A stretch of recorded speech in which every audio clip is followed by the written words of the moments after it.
Earlier in this chapter, we talked about the difference between phonemic and phonetic representations. Remember that when we talk about a phonemic representation, we're referring to how a sound or a word is represented in our mind. At the phonemic level, the mind stores segmental information, but not details about allophonic variation. But the phonetic representation is how we actually speak words.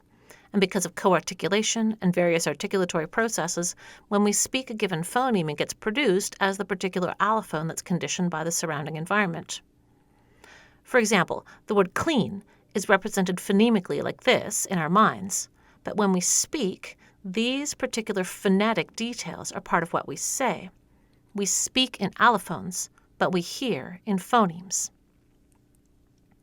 The systematic, predictable relationship between the phonemic and phonetic representations is part of the mental grammar of every fluent speaker of a language.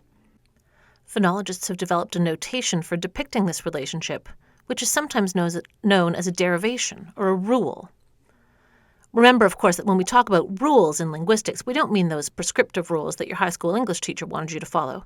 We mean the principles that our mental grammar uses to link the underlying phonemic representation to the surface form.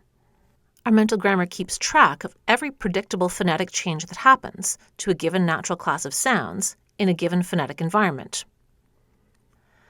Let's think about this now familiar process of liquid devoicing.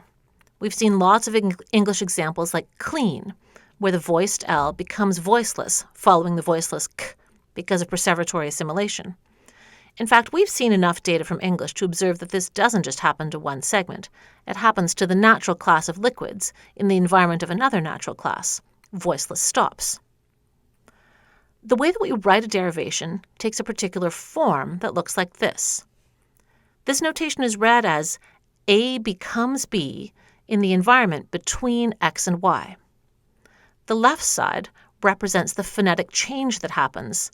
A particular phoneme or natural class of phonemes becomes a given allophone or undergoes a change to one or more features. The right-hand side shows the phonetic environment that the change occurs in. So how would we use this notation to represent the predictable process of liquid devoicing? Let's start by describing the pattern in words. The change happens to the liquids L and R. What happens to them is that they go from voiced to voiceless. And where it happens is following voiceless stops. So now let's describe the pattern using a feature matrix. We start with the feature matrix for the liquids. They're consonants that are sonorant but not nasal, and by default they're plus voice. The change that happens is that their voice feature goes from plus to minus. The other features stay the same, so we don't list them in the feature matrix that describes the change. Now we have to say where this change happens. The big slash just means in the environment. And we know that this change happens following something, so we put the horizontal line that indicates the location of the change following the feature matrix that represents the environment. And then we fill in the details of the particular environment. Voiceless stops are consonants that are minus continuant and minus voice.